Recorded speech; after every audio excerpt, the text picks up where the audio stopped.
recording, just so you know.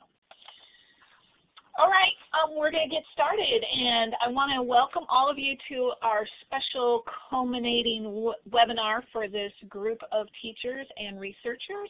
We're excited to have come to this moment and have some time for all of you to share what and how your experiences all went this past year, and kind of learn from all of you on where you're taking this PolarTREC experience and what you're doing with it in the classroom, and then also how Sarah and myself can help you out in working with one another and collaborating with research teams, and keeping this experience alive both professionally and personally. So with that, we are going to, we'd like you guys to post in, well, I guess we'll go round robin here, but there's a few things let's see, sorry, lost track. My slides are all over the place, Sarah. Where is the Blackboard one? It disappeared on me. Well, you were just on it. I mean, Mike LeBaron is looking for a phone number. Hold on. It's the second slide. All right. Okay. Sorry about that. Some of the slides numbers and things changed on me, so I didn't know what happened there. Anyway, so while Sarah's getting Mike and others squared away and you guys are all saying hi, just a few things if you're just joining us or are new to Blackboard Collaborate, which most of you have participated in one way or another. The slides should be changing for you in the center of the screen. When you get a chance to talk later on and share your experience and reflect on this activities, we will ask you to click on the talk button once to open up your mic, say what you want to say, and then when you're done talking, click on the talk button to close your mic, and then you won't get any feedback. If you have questions as we go along, just click on the little hand icon, or if you have something you want to share, you can type it in the chat box. And then this, like all of our other webinars, we'll archive and we'll send you out a link, so in case you have to bug out early or something comes up or you get disconnected, you'll have the archive as well. If you're on the phone, I'll try to remember that you're on the phone and call on you there, but if you get a lot of background noise, just *6 your phone to mute it and *6 to unmute it, so that we could have a clean and webinar. So, did someone join by phone? Yeah, this is Mike LeBaron. Great. And I think there were some other beeps. So we will have a roll call here in just a moment, and we'll get to that in just a second. So just a quick reminder about how you can share things. There's a couple ways to interact on here. So you can type your questions or comments in the chat box, or you can raise your hand. And then again, when it comes time to talk through the voice over IP, you click on the talk button once to speak and close the mic. So participant introductions. I'd like to go, I'm just going to go down the participant list in order of appearance, and we'll say who you are. I want you to say who you are, where you had your expedition, and you don't have to do year because we all know it was in the year. A little bit about that project, and if you're a teacher, tell us where you've been teaching this year and what grade level. So I'm going to start with Amanda. So Amanda, if you're using voice over IP, click on the talk button once to open up the mic and click on it again when you're done. Okay. Hi everyone. I'm Amanda Kolz, and I'm a researcher that works up at Tulik Field Station in northern Alaska, and my home institution is Duke University. And Nick, I can see Nick Lefebvre just left. I think he had to participate in an awards ceremony. But he came up with me this past year, and I would say it was a complete success. I had a great time with Nick. He did a great job with the blog, and he was able to get out with a lot of different researchers and groups and write about all of them. So I think the expedition was really successful. Great, thanks Amanda. It's good to hear from you. And yeah, Nick is off to, he got a Teacher of the Year award, so very exciting, and he's been very busy lately with his award responsibilities. We'll go to Amber. Amber, go ahead. Hey, my name is Amber Lancaster. I went to Ann Antarctica with a Larissa cruise on the Nathaniel V. Palmer last year, looking at the ecology of the ice shelves. And I teach in San Francisco. I teach 9th and 10th grade biology and a 12th grade marine biology class.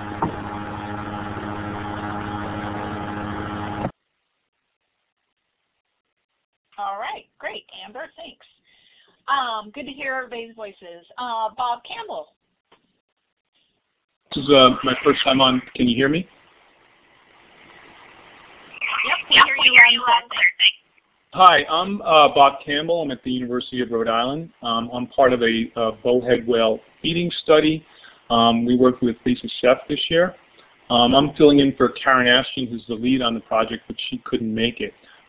We had another successful year. We've been up there in Barrow since 2005. It started as a bowhead whale feeding study with social scientists, oceanographers, whale biologists, and modelers, and now it's sort of converted into an Arctic observing network program. And Lisa participated in that. We worked in a small boat, and we think it was pretty successful. And it was great having Lisa along. It was really interesting hearing how she uses the information that she gains on the expedition in her classrooms.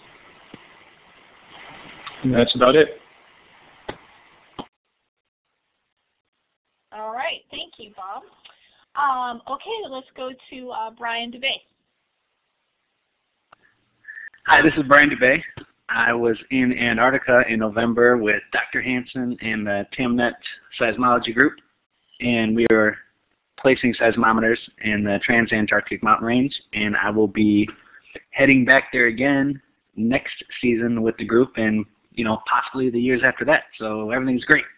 And I teach right now 8th grade social studies at Grissom Middle School in Warren, Michigan, but hopefully back to science next year. All right. Yeah. Brian can tell you all about teaching in a class that you didn't expect. Okay, it's good to hear your voice as well. Deanna Wheeler. Hi, this is Deanna, and I went on Healy up to the Chukchi Sea to do baseline data in the same areas where they were going to drill for oil. So it was kind of a race with the oil rigs too going up. I've been teaching grades 3 through 5 science in the elementary school. Thanks. All right. George.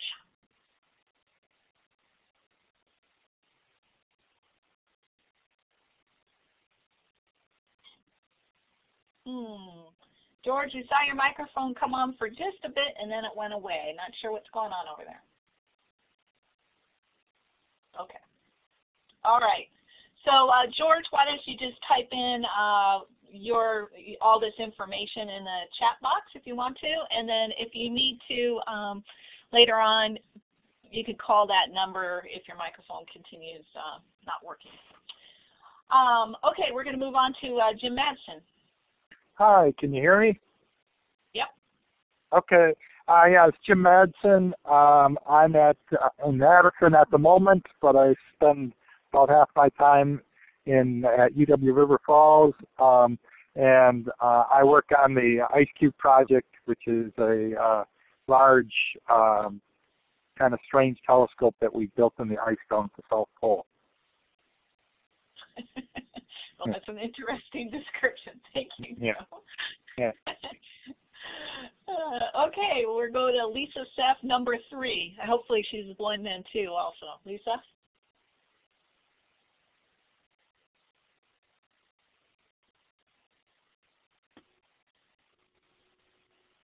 Oh. Lisa, we are not hearing you at the moment. Your mic is on, but we aren't hearing you.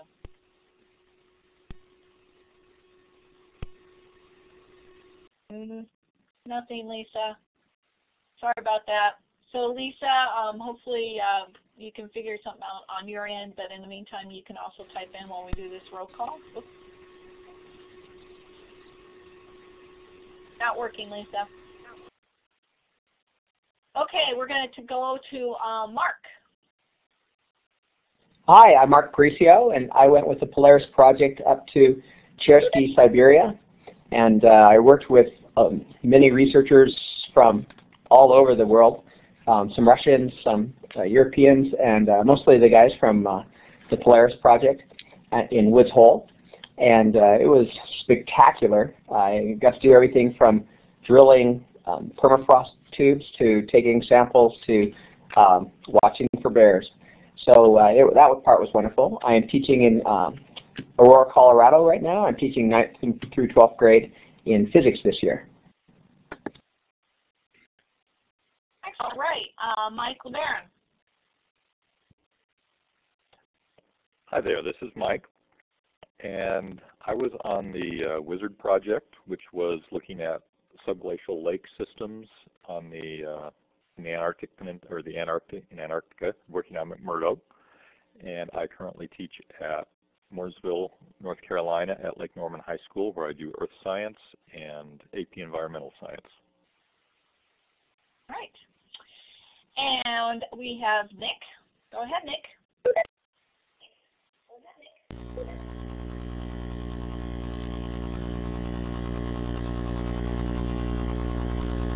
That sounds awful, Nick.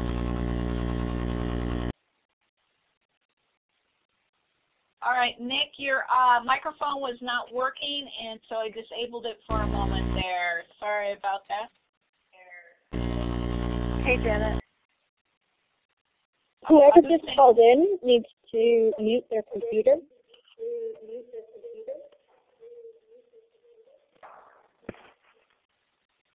Did someone just call in? Yeah, whoever said, hey, Janet, you need to mute the sound on your computer. Oh, Susan. I think that was me. Is this better? Yes. I think that's better. Okay. So, Nick, your mic wasn't working there, so I'm not sure what was going on, but I know you're short on time, but so you might as well just chat in the chat room and tell us all the information before you leave. Robbie, score. Hi, I work with CPS and I supported most of the people going to the Arctic. It's great to hear everybody's voice again. All right, welcome, Robbie. Thanks for joining. Okay, Ross Powell.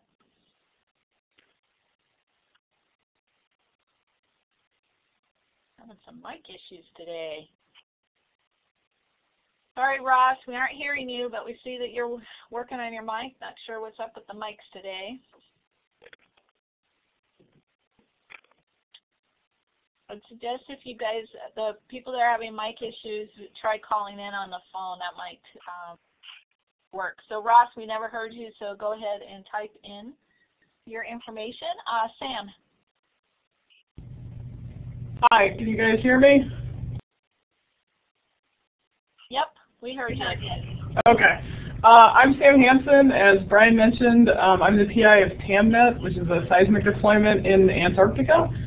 Brian came down with us this past season, and we installed 15 seismic stations in the northern Transantarctic Mountains.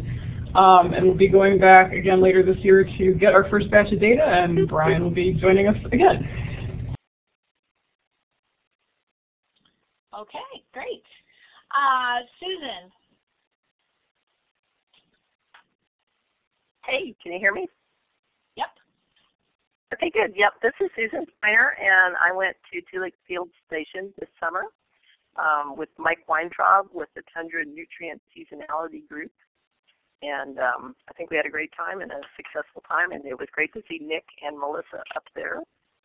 I teach at Macon Early College. Right now I'm teaching biology, earth science, and physical science. All right, welcome. And we have Tim Spock. Okay, hi everyone. Let's see, I had a fabulous time up in Greenland with the NASA Ice Bridge project in April, flying around on a P3, measuring ice properties, in particular changes in ice thickness. And then I had a bit of an unexpected experience and got to go to Antarctica as well in mid-November through the end of December. I was down there both with the Automatic Geophysical Observatories project out on the East Antarctic Plateau, as well as spending a little bit of time on the coast with an Adelie penguin colony. So I really got the royal tour. Yes, you did, lucky dude. Okay, I typed in lucky dude and then everybody went away on my webinar thing, so I guess I shouldn't say anything. So Lisa, Seth, you joined by phone, you said? Yes. Would you like to say what you typed in earlier? Sure. Just I teach at Spring School out on Long Island. I teach 7th grade and 8th grade science. It used to be just earth science, but yay, I got biology back. So I'm having a great time with that this year. And I worked with Drs. Karen Ashian and Robert Campbell, who you just heard from earlier, and Steve Okinen. So I sort of had a triple awesome dose of researchers up out of Barrow, Alaska. And as you mentioned, we were studying the bowhead whale habitat, and it was really great. They were, sort of learning why and looking into why the bowhead whales congregated off of this certain particular area near Barrow, and they're sort of learning there's almost like a krill trap based on wind-created ocean currents. And we were looking at the krill and the copepod populations that were up there, as well as a lot of other interesting research. So it was terrific, and my students and community really loved being part of the whole research expedition. So it was great, and it's been terrific watching everyone else's research also. So thanks. All right. And did I forget anybody? All right, well, if I forgot you or something, make sure you type in there.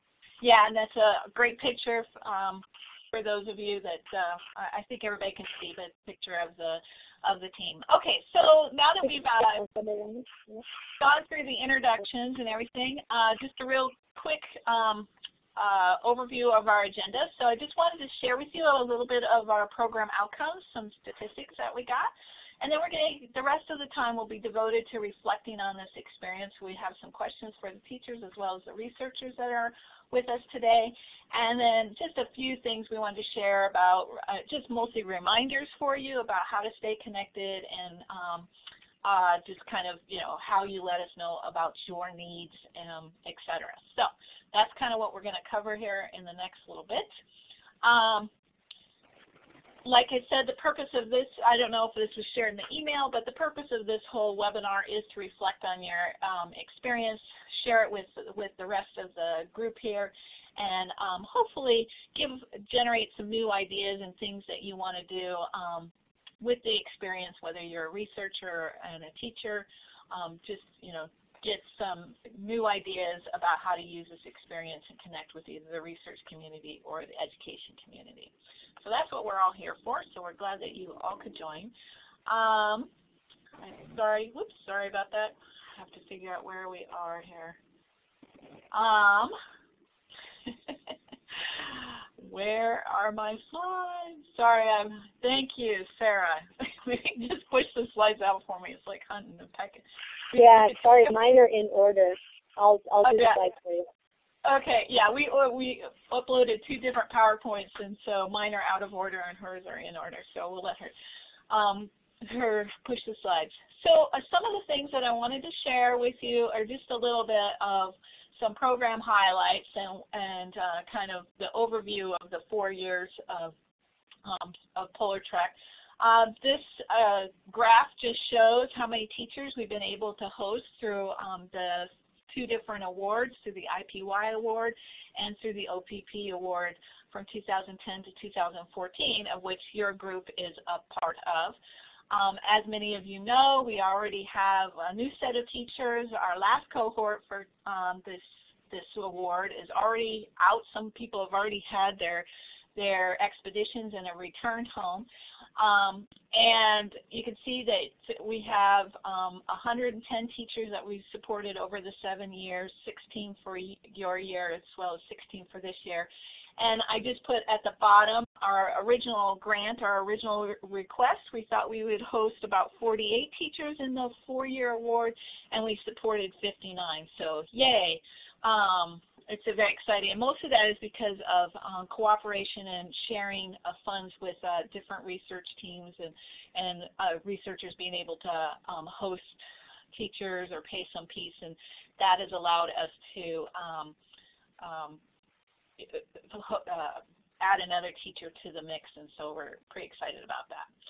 Okay, so the next slide is just a reminder of where the next little bit I'm going to talk about where this all comes from. The teachers, for the researchers, you might not know this, but the teachers, part of their requirements was to fulfill an education and outreach plan, and they're still in the midst of this. Even though their experiences have ended, there are still some end products that many of them are still working on, like lesson plans or final drafts of these things, or think of pieces like the reflection essay we've gotten from everybody. That kind of thing has been wrapped up. But the education outreach plan was a tool that's given to the teachers to help them synthesize their experience, and these are the different components of it. And it's one of the things we go through in orientation, and we talk about during some of the post-field calls, etc.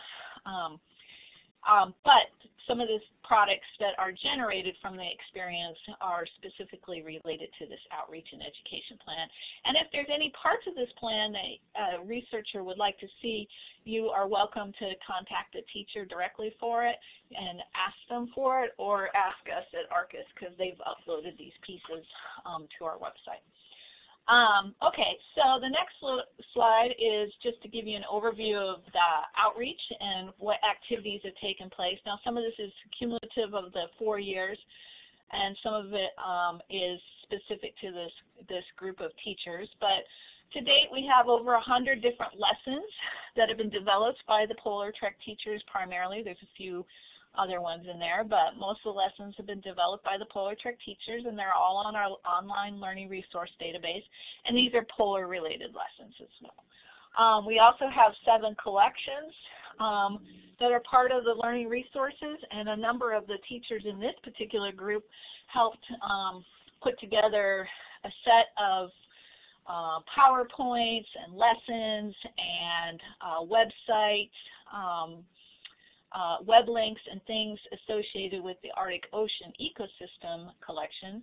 So these are just kind of resources that are tagged in a special way. And then some of the other people like that are on this phone call have also participated in our online course, and we aggregate resources for that course as well.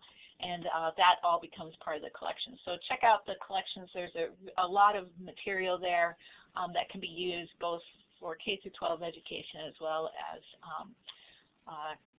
college and informal education. The other thing that's pretty neat about this particular cohort, or this group of teachers, is that during your year and at a very big international meeting, the IPY 2012 Montreal Conference, an international group was put together, and several of the people that are on this phone call or on this webinar were part of the beginning stages of Polar Educators International. And 3 of them, I think it's 3, there might be more, 3 are from this cohort are actually council members or are very active members of this growing education group. So that's pretty exciting and has some international consequences. So very active group, and it's just fun to watch what everybody's doing with their experience. In addition, there's a number of people that in this cohort that also participated in that Montreal conference, either as first-timers checking it all out. I think that was Wendy and Nick, and I don't know who else went, but and then there's several alumni that presented at that conference. And then I wanted to let you all know that during live from the field events or Polar Connect events from last year, there was over 15,000 participants that participated from just your cohort. And that's a lot of people. Some of that is, there was a couple special live events, but like Polar Week that were part of that, but you guys brought in a lot of people for those Polar Connect events. So good job on your part. Okay, so those are just some kind of the highlights. I see that Melissa Barker joined, and she's introducing herself online, and we'll let her type in things. The next piece is a reflection piece for the teachers, and it's our chance to hear how you've used this experience and how it might be impacting what you're doing in your classroom right now, and then get a sense of some of your outreach activities. So there's 3 bullets up here. And again, just for ease, I'm going to just go down the list of participants and just call on you and have you reflect on this piece. And if your researcher's on, I will. Yep, thank you, Sarah. We have a researcher reflection piece. So for the researchers, this is what we want you to look at. How has this experience influenced your research?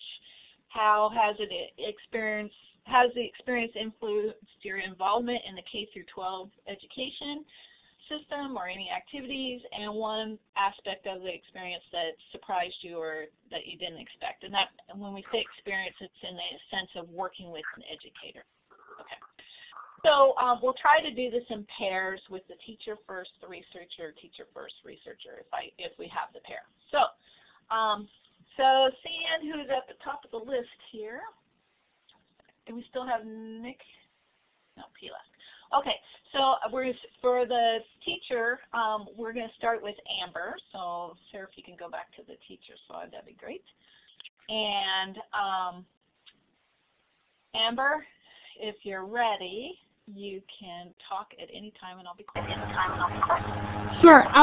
So I have to actually think about this a little bit, but one aspect that surprised me was how much I've gotten out of it in a way that I didn't expect. So one thing that really surprised me was how much about marine biology I really learned, and how much I referenced it in my classroom in terms of like day-to-day stuff. Like, I didn't know much about being a scientist, and so it was really surprising to me about all the cool stuff that I got to see. And there's some octopus, which is really cute. That's awesome.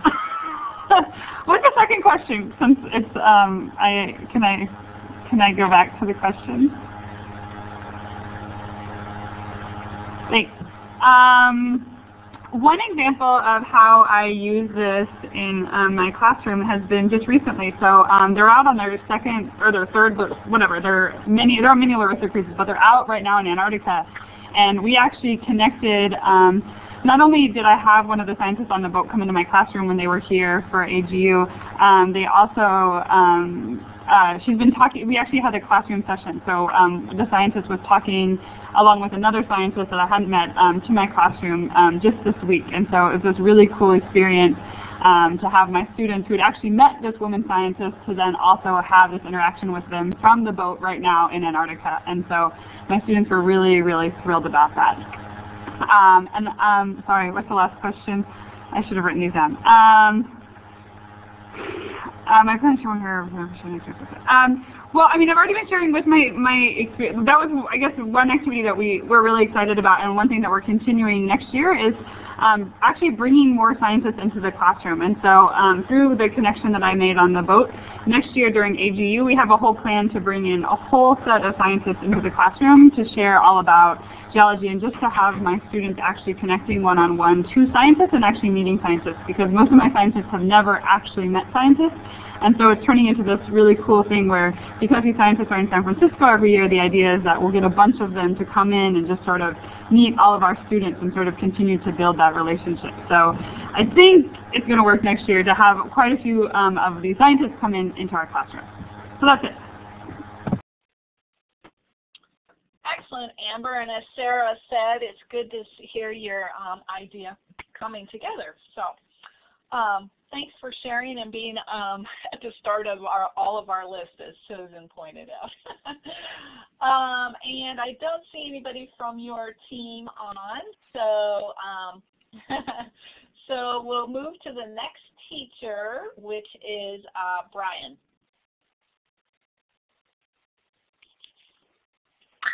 Hi, everybody. One thing that surprised me that I wasn't expecting is how on board all of my students and teachers were going to be after I got back, and how it, they brought it into their classrooms too. I was expecting it, myself just to use it in my classroom for the most part, but they really are. This stuff is, spreading, and the videos are spreading, and it's very cool. And how it's affected my classroom and with my students, it's made me more interested and made them more interested in the topics, and they seem to try a little bit harder, and I appreciate that. And yeah, and now that I get to go back and experience it even more and become more invested in it, so will my staff and so will my students, and it'll be something that they'll carry with them hopefully for a while, and maybe encourage them to get some careers in STEM fields and things like that. So I'm excited.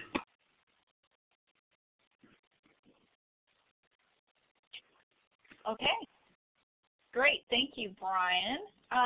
So we do have your researcher, Sam, online. So go ahead, Sam. Hello. How does this influence my research? When I got into this, I didn't completely know what to expect, I guess. I met Brian before we went to Antarctica, and I went to the PolarTREC orientation, so I kind of knew what he was expected to do as part of his role here.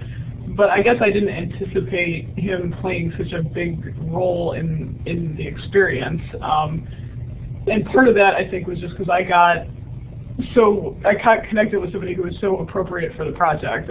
He picked stuff up so quickly and was a really important, really integral part of the field team, which I knew he would be, but I guess maybe it surprised me how much of an impact he had, which was definitely a positive. As far as influencing K-12 education activities,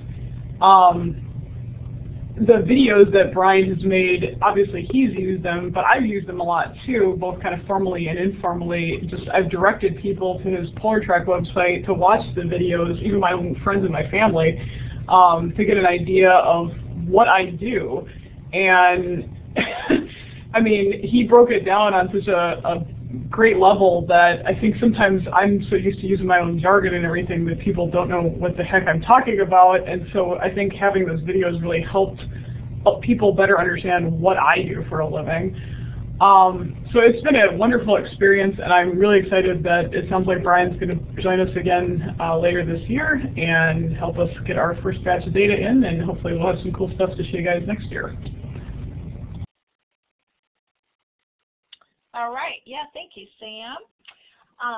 And we're looking forward to following you and Brian again a second time and seeing what you two come up with. So let's see, back to my list up here. The next teacher up is Deanna Wheeler. Hi, everybody. Okay, what surprised me? Well, I think what surprised me is I was able to do a lot of videos for the scientists this time, so that was a lot of fun to record their work. We did a lot of time-lapse, and so I think they're kind of using them because they got to see themselves doing this work. So I think they appreciated this. And the second question was, how am I using the information currently? Well, in our school we do a large polar week, which becomes kind of like a polar month, and then always surprised at how excited the teachers get right before Christmas, because it kind of ties in with Christmas and stuff. And the whole school gets on board, and we have the scientists come out, and we have lots of activities, so that's a lot of fun. My current plan right now is that we've been trying to write new lessons for the next gen standards, and we've been incorporating a lot of the climate science and a lot of stuff from PolarTREC that I was able to gather into some of the lesson plans for our county. So hopefully 23 elementary schools will be using some of those lessons. And also we're trying to connect with a small village in Wales, Alaska, to develop a partnership, and our goal is to try to do the same science lessons at the same time and exchange information back and forth. So I'm looking forward to that. Thanks. Okay.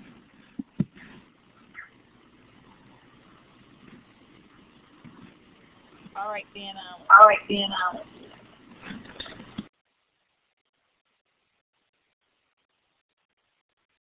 right.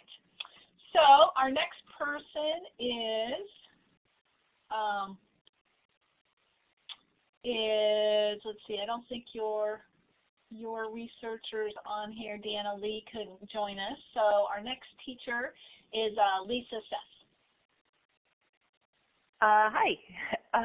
So something that's, oops, I think I just lost you guys on my computer. Oh, there you are. Something that surprised me was, I guess the first thing was how much, at this point, I think we have like 675 kids that all want to be scientists in our school, and that's K through 8th grade, and it was just amazing. That just really astounded me. They latched onto this project completely and 100% were invested, and they really still are. I still walk down the hall and I bring the younger grades up to my classroom, and they still have so many questions about the research that we did. So that the level of interest that kids have was definitely probably the biggest surprise. As far as things influencing my teaching, as mentioned, I think with everybody else, it's brought present-day research into my classroom on a daily basis. Where before, I think just it's so easy to feel pretty isolated as a teacher in your classroom, and you don't really realize you're teaching more isolated. So to have this direct contact with the research team out in the field really sort of makes you break down those walls and start bringing in really present moment science, which I think for the kids is what is the hook. It really gets them excited that they're seeing and hearing about things that are happening now. So that's been terrific. And then the third question, you'll have to throw that up there again. Current activity or plan. I'm really looking forward to the summer. Coming back in the middle of, or toward middle end of September, I know like so many other teachers, it was, I did get a couple lesson plans put together, and we used those on salinity and temperature and affecting ocean currents, which were awesome. But I'm looking forward to, we got a grant through the Center for Microbial Oceanography in Hawaii, where we actually got a great computer digital microscope and plankton nets. And we've got the kids are going to be making plankton nets to do our own little coastal trawls along the shore. So we'll start doing that in June. And then next year we have some ideas for some polar research themed activities throughout the year that will be for throughout all the grades. So it's really exciting moving forward. And that's it. Okay, great. Yeah, it is exciting. So we have a member from your research team, Bob Campbell. So Bob, go ahead. Hey, can you hear me? Yep. Okay. Let's see. So how has experience influenced our research? One thing that Lisa did, that we've had teachers before, but she really did an excellent job in video documentation of the project. And she was able to provide us with a lot of material that we can now use for our own outreach as well. And I think we'll do more of that in the future, even without teachers. That was one thing that Lisa did a really good job. I mean, and as well as she was also, we knew this when we recruited her, that she was an experienced boater, and she, and it was almost like having another researcher aboard. She was very knowledgeable about science in general, and so we didn't have to explain things that we sometimes have had to do in the past, and keep telling them about how to do things. Lisa picked up on everything really quickly, and it was a great pleasure having her on board. And what was the other questions? I can't see them. Well, how has it experience influenced our involvement in K-12 education activities? Well, we've always known that, as many people know, that it's a requirement for at least NSF grants to do outreach programs. And when we go to schools and talk to kids, especially in middle school and even in high school, we tend to talk over their heads. And so it's much easier, and I think a much more efficient and a better way to do our outreach to school children is to go through the teachers. I mean, they're much better at talking to kids. They know the language. They can they know when they're being understood, whereas in my experience that was not always the case. And one thing that surprised me, well, we've had teachers before. I guess the main thing that that surprised me was actually, as I talked about, was the video documentation, and I think that's something that we're going to use in the future. As I said, now we have a wealth of material that Lisa's provided us that we can use for our own outreach as well.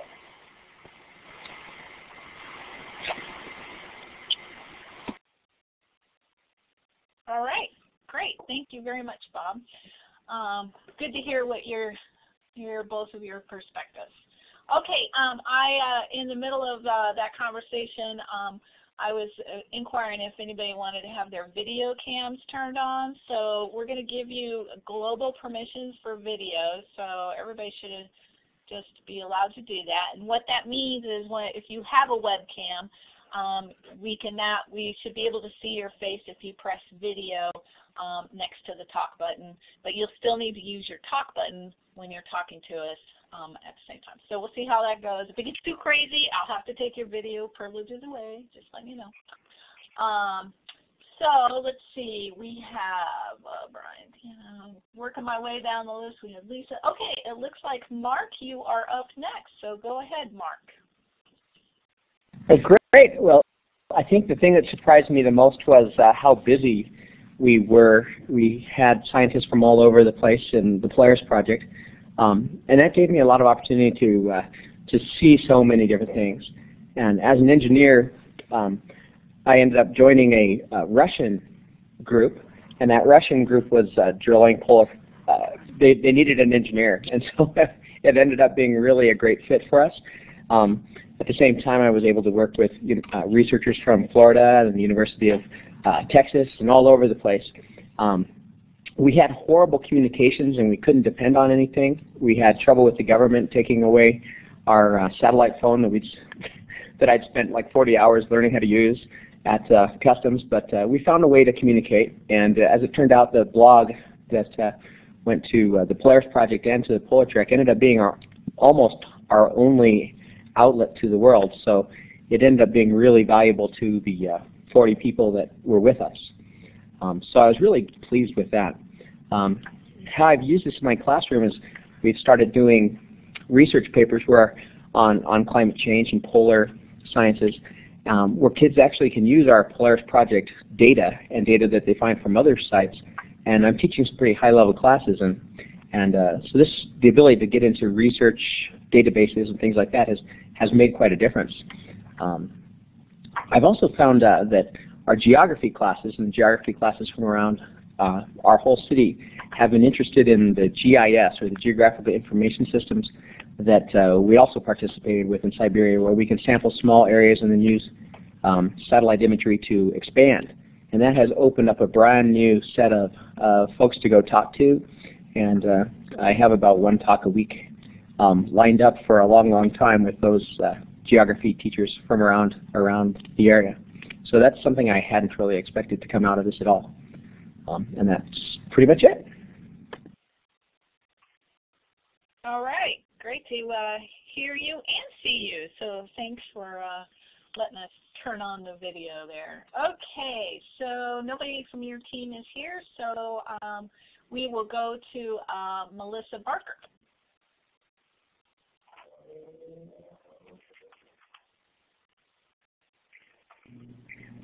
Hello, hello.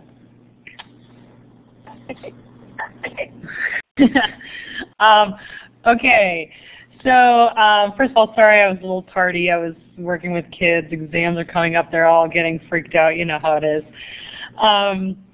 Let's see. I was surprised. I was really surprised how many kids. So I went in the spring, and so I missed the last 2 weeks of school last year. And when I came back, I was actually really surprised the kids really remembered what I did and where I went, and they remembered a lot from my Polar Connect event. So that was pretty cool. I was kind of surprised how much they remembered and how many kids the first few weeks of school asked me all sorts of questions and really wanted to know more. So that was really pretty cool. I was also surprised that I was actually such a key member of my research team. Like I kind of expected I would be maybe an extra, but I ended up being a really essential part of the team, and I don't think they would have been able to do what we did without me. So that was kind of cool, and I just learned so many skills being out there. Let's see, influenced my teaching. Well, I mean, I refer to my experience all the time. I mean, I think my kids practically feel like they were there with me by this point. I'm constantly talking about it. And I'm going back to my journals a lot to review the stuff that I wrote. I'm so glad I had to journal and journaled with a lot of detail, because I'm using that all the time now to kind of refer back, to try to remind myself of some of the details that I'm kind of forgetting, I guess. The other thing that the PolarTREC experience, I think, has given me more confidence in is trying to incorporate field work into my classroom. And I'm working on trying to get my students involved in the pica monitoring project here in Colorado. And so, I think just being out in the field, seeing the scientific process actually unfold in front of me. My project was a brand new project, so there were definitely a lot of problems that happened, and problem solving we had to do. And I kind of feel like understanding that a little bit better and realizing that, it takes a long time to get through some of the stuff you need to do, but it's okay. And I'm kind of giving myself a little more permission to try and incorporate some of this stuff that I've wanted to do in my classroom for a while, but just haven't felt confident enough to do. And then the last question, that's the outside of my classroom, I think. I am going to be, thank you. Yes, I'm going to be working with, there's a summer program at Dawson for public school students who are, it's sort of like gifted and talented, I guess you could say, but it's a free program, and I've been working with them, or I will be working with them to talk about my experience and share that with them, and from the perspective of what it's like to be in the field doing field work, and also some of the content knowledge that I learned, and especially their focus for the whole 5-week summer program is climate and climate change. So I've been also helping to get some scientists in the area to come talk to them, because I wasn't pleased with the lineup that the woman originally had, because she didn't have enough science. So I found myself reaching out to my researchers and other researchers kind of through the network to find more people to get more science into their program. So I'm kind of proud of myself for that. So I think that covers it. Excellent, Melissa. Great to hear you and see you as well. Okay, so and Amanda and George and Jim, I won't forget you, I promise. Okay, I'm going to go to Mike LeBaron.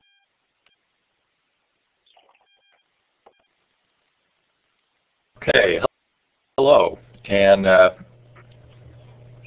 I said, I was on the Wizard project, and that was one that wasn't really part of your cohort, but it was from the year before.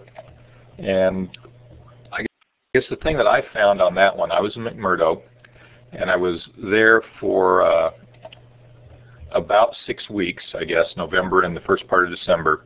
And the thing that really surprised me about the project, this was a huge project, and it had people from virtually any and all parts of the Antarctic support group working in it. And one of the things that was truly amazing, and I'd worked on drill projects before, but was just the sheer size, and then the way in which people came together to make sure everything worked. When you're in Antarctica, there is no hardware store, and everything has to work regardless of what the parts are that are there. And they made that work. And that part is something that my students actually have a really hard time understanding, because they're used to, you go to the parts store, you go to the auto dealer, and things get fixed. And down there it was, you do the fixing. And so the biggest thing was probably just seeing that, the size of the project, and recognizing that McMurdo wasn't nearly as primitive and remote as I would have expected, which was also kind of interesting. The other thing that I found to be really neat about the project that was, I guess, a bit of a surprise was how many different scientists were involved with it. I'd sort of seen the list, but it didn't really impress me until I got there as to how many different topic areas people were looking at and how they had come together to do that. So that was a big part of it.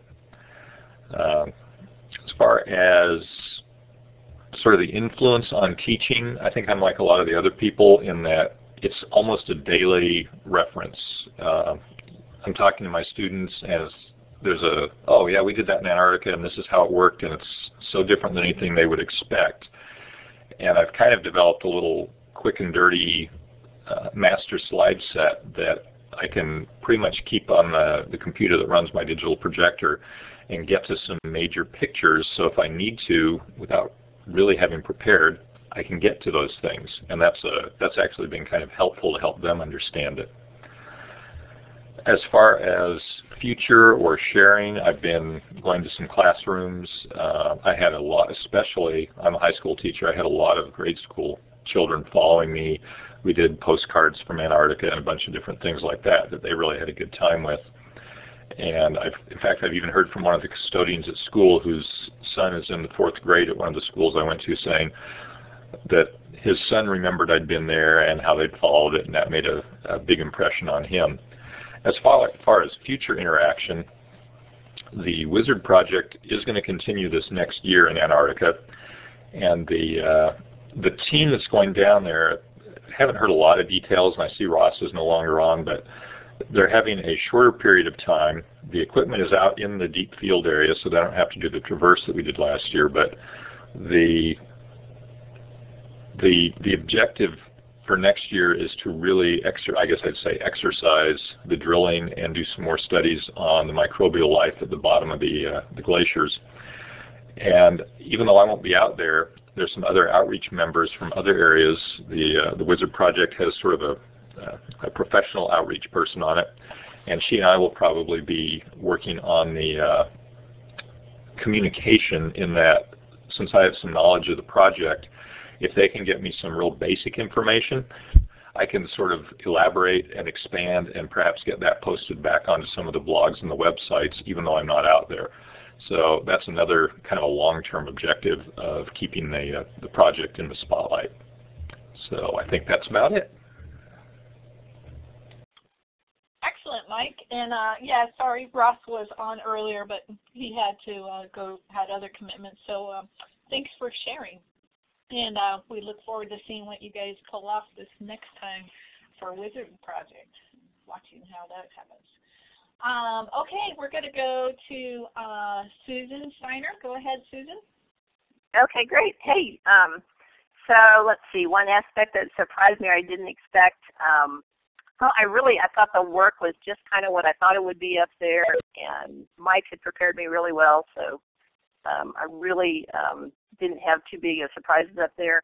I tell you, my kids back at school and my whole school is not as excited as I had hoped they would be or wanted them to be. So I'm still kind of working on that, and I've talked to some of our upcoming students who saw me when I went around to their schools with the polar gear, and I think they're actually more excited about it. So I work in a lot of PolarTREC stuff, probably on a weekly basis. I showed a video of Katie Sheary with her down in the Antarctic ice cube doing her solar ovens, and then we went outside in our physics class and made solar ovens, and we kind of connected with that pretty well, I thought. And then right now I have my biology students working on some phenology plots that we set up very similar to the ones we did up in the Arctic. So we work it in, and like I always think, that maybe they're not paying that close of attention or they're not that excited, but then years later I do hear something like, oh yeah, this is maybe my,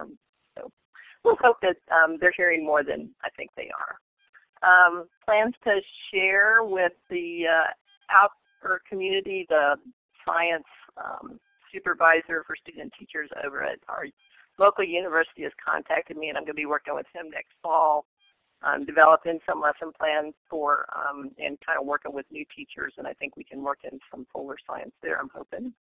Plus, Mike Weintraub has been working on a interactive animation of decomposition that he's using, some real data to feed into it, and we are going to hopefully be able to roll that out late August this year. So we're just moving along and keeping at it. Okay, great. I think, Liz, we'll type up the number if you need to call in by 800 number. If you can't hear me, I guess that's a problem. Okay, I'll let Sarah work on that. Tim Spock.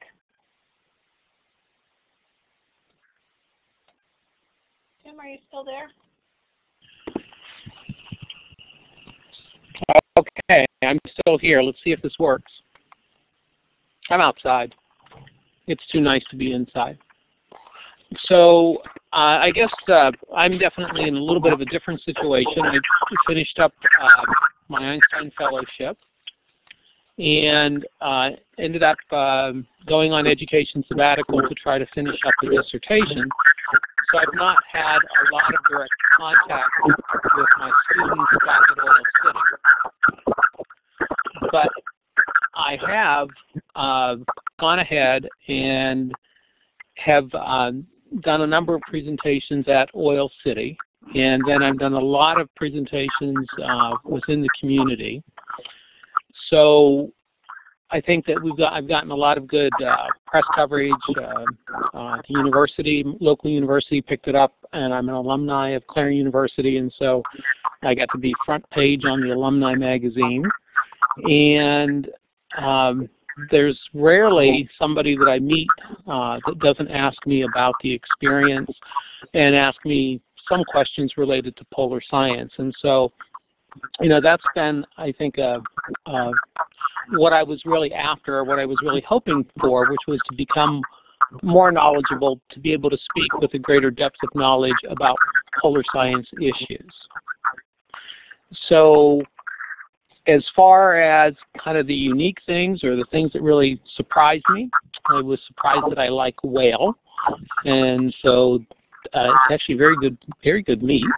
And the other thing that kind of surprised me was just this idea of being able to fly an aircraft over the ice and record measurements about the properties of the ice underneath and how all of that happens. And so that was a really neat aspect of Ice Bridge in Greenland. And the other unique thing, being down in Antarctica, was like being on a different planet. Everything is designed for a very harsh environment, and so when you look around, it's like being in a space colony on a different planet, and that's the best way to describe it.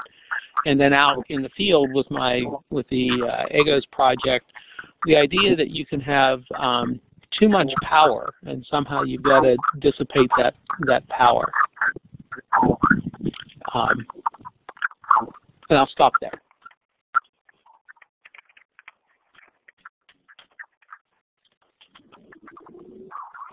Okay. Let's see. Let me turn off your audio. Okay. I think, Sarah, if you can turn off his audio, because every time I do something weird happens to my end.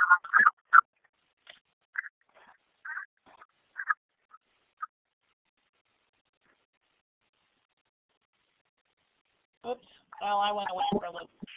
Okay. Okay. I think Tim 6 is still got a little bit of feedback.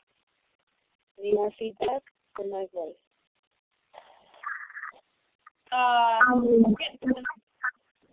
We're getting some feedback somewhere here. Not sure what's going on there. Anybody who's on the phone, make sure you mute your computer. You might be it. Yeah. Okay. If you're on the phone, mute your computer. All right. I'm not sure what's going on there. Okay. Let's see. I think we got all of the teachers except for combos, except for Jim and Liz. So we're going to go to Liz, and then we're going to have Jim talk after her. So Liz, go ahead.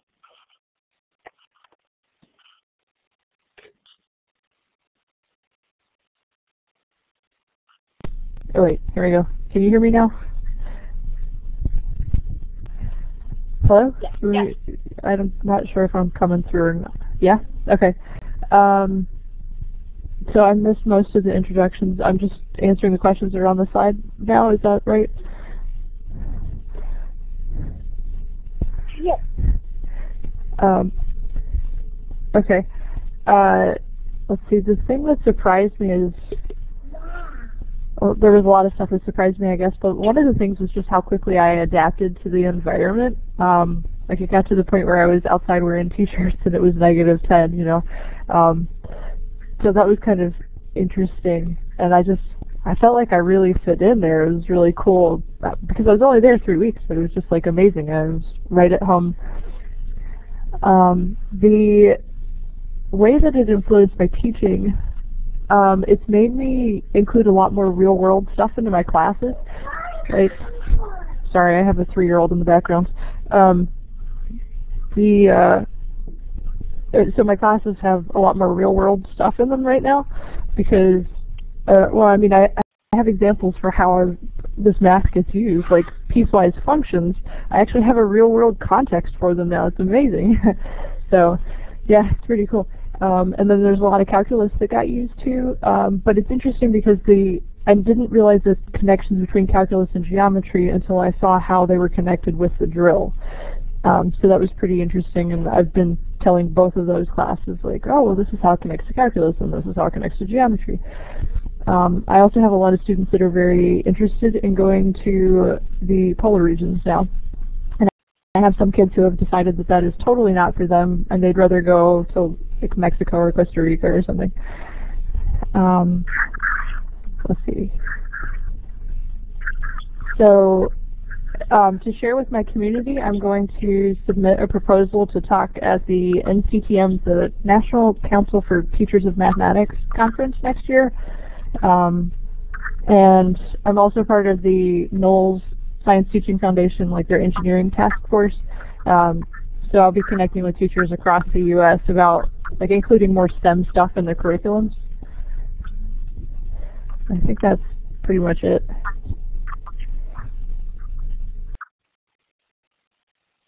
Okay. And we will turn it over to Jim. Jim, are you there? Yep. So I just lost my connection to the internet, so I don't know if I'll see the questions. So what was the first question? Yeah. Okay. The first one is, how has this experience influenced your research? Okay. Yeah. And so we are actually kind of a longer term participants with having teachers there, and so it's kind of more ongoing. And so what we try to do is develop activities both for the pole and then during the summer for the upward bound. So so that's kind of the main aspect. Okay. The second question is, Jim, do you have your computer sound still on even though you've lost connection to the internet? Is it muted?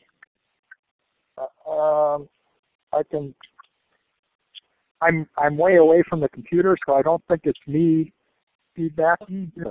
Yeah. Okay. That's all right. Your second question is, how has this experience influenced your involvement in K-12 education activities? Yeah. So we continue to do quite a bit, and so for example, we are visiting every community in the state of Wisconsin that has either a 3 or 4 year campus, and so and we've been doing visits to schools with that. So we always talk about sending a teacher to the pole, and that reality that they could maybe do something like that even they aren't the one that's selected is very attractive. Okay, and then just one aspect of the experience that surprised you or you didn't expect. And since you've been involved for a long time, I guess kind of give the long-term perspective. Yeah. So I think you know, the neat thing about it is while we have a lot of experience with sending people to the poll, you know, it sounds cliche, but it's a unique experience for the person. So I think just getting to see Liz down there and adapting as she did and then becoming part of the team was very rewarding. So I'll hang with that. I'm actually at the collaboration meeting, the IT collaboration meeting, and so I'm going to head out now. So it's good talking to everyone, and maybe I'm the cause of the feedback, so it'll be better. All right, thanks, Jim. Yeah, and your computer keeps joining and unjoining, so it might be just your computer's over there doing its own thing. Yep. Okay. So long. All right. Bye, Jim. All right. Okay. So we're going to go to Amanda, who's been patiently waiting for Amanda.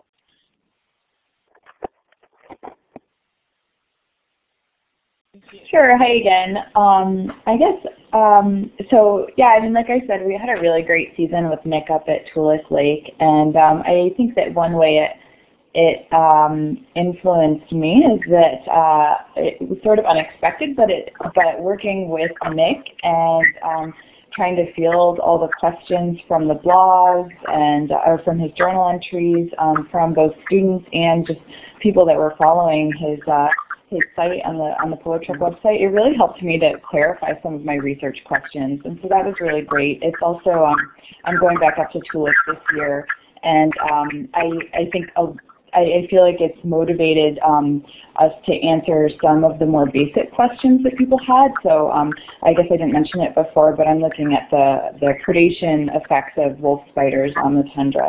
And so we got a lot of really simple questions like, what do the spiders do during the winter? What arthropods are active in the middle of the night when it's light all the time? And so we're trying to follow up on some of that stuff in order to answer those questions, and maybe partly for a publication, but more just for outreach and education. And then I think the next one was involvement in K through 12. Well, so it was such a great experience with Nick that our project's actually hosting another PolarTREC teacher this summer, Nell Kemp from Chicago. And so I'm really looking forward to that. My interaction with her so far has been great. And so working with Nick has given us lots of ideas for this season as well. And then in terms of something that surprised me, so one part of my project that's really nice, I think, for outreach education is that it's fairly simple, and the methods are also fairly simple. So I think that students can understand what we're doing fairly easily. And Nick and I had spoken about that before the field season, but it still like surprised me quite a lot, because almost everything we did, Nick was surprised at how simple it was and how he could really do everything in his classroom. And just that it could be a very useful tool for explaining basic concepts like decomposition and the normally boring concepts for students maybe, and make them more exciting. So I've been talking to Nick a lot about how to implement a lot of that stuff in his classroom, and so that was really nice.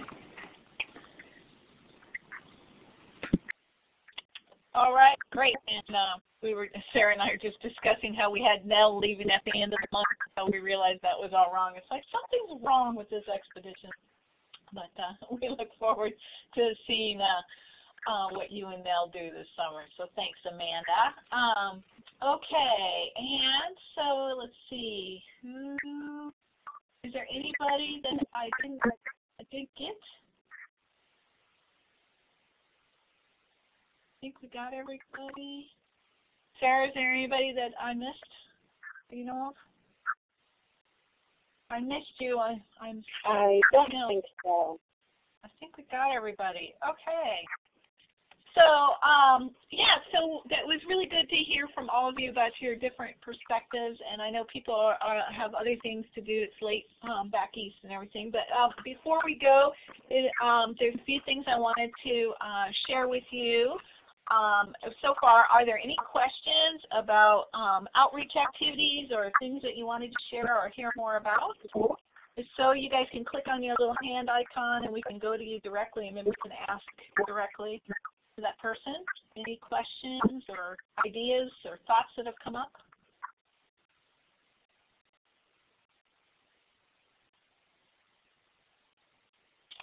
Okay.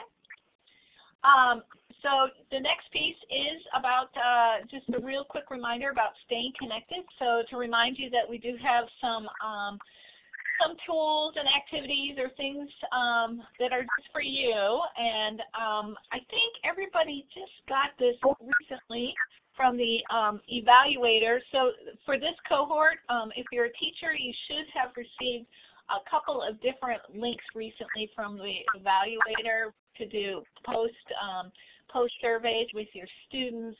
There's also the post content survey or test for you as a teacher, and then you might have even seen an alumni survey if you're a teacher as well as a researcher. So there's a lot of information we're asking from you right now this time of year. We know it's pretty busy, but it's really important. Your cohort has done really good on all the data collection pieces and sending out those surveys to your students and also taking your own tests. So please do those with your student and get them done. And then also we really want to hear from the researchers about the experience in a more a quantitative way so that we can analyze the data. And just a heads up on that too, we did get news to re-up PolarTREC, and so Sarah and I are in the midst, as many of you know, of rewriting the PolarTREC program and hopefully submitting it to NSF in the next couple of weeks. So if you have any ideas or things about how to make your experience and better, or how to work with the teacher, or how to work with the researcher, or things you want to share, just let us know, because now's the time. So the other thing is there is Gary Wishy, an alumni. He's tried really hard to have a Polar Sphere newsletter. It's an email newsletter that goes out, and it went out for a while, but he's had a hard time getting input and just stories from teachers and research teams about what they've done in the field, or some cool thing that you are doing in the classroom and could be shared with others. So please contact us if you have an idea for a story. These are really short little blurbs, and they're a way for all of you to kind of share different tools, techniques, and activities. So let us know about those, and then we'll give you Gary's contact info. You can feel free to continue using your expedition pages. I know that there's some alumni that are doing various professional development experiences, like for National Geographic and things like that. And if you want to keep using your expedition page to post a journal or share photos, or if you're a researcher and you don't have a teacher this coming year and you want to have some way to share your expedition, you can talk to Sarah and myself about what we could do to set providing a virtual space for you to share your expedition. So you can keep using those pages, and